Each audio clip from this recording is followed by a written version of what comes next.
Deputy John Durham was laid to rest today. Deputy Durham was the third Indiana officer to die in the line of duty in a span of 2 weeks.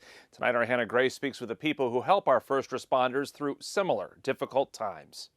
Indiana State Trooper Aaron Smith, Tell City Sergeant Heather Glenn, and Sheriff Deputy John Durham died within days of each other while protecting their communities. But what lasting impacts do tragedies like these have on other first responders? So it does create, I think, a lot of distress for them. It's a reminder that while they know there's risk in their job, then they see it play out. And especially when we see it play out in rapid succession, that can be very detrimental for them. Dr. Dardine is a psychologist and owner of Suncrest Psychological Services. She helps our first responders through tragic events like these. The reality is, if they're seeing repetitive trauma, they're going to have reactions to it.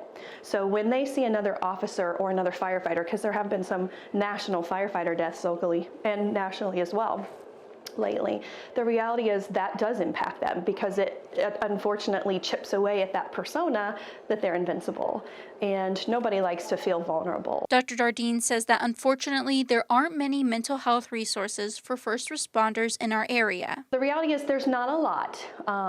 We do have a local peer support team that operates. It's called 6 Alarm.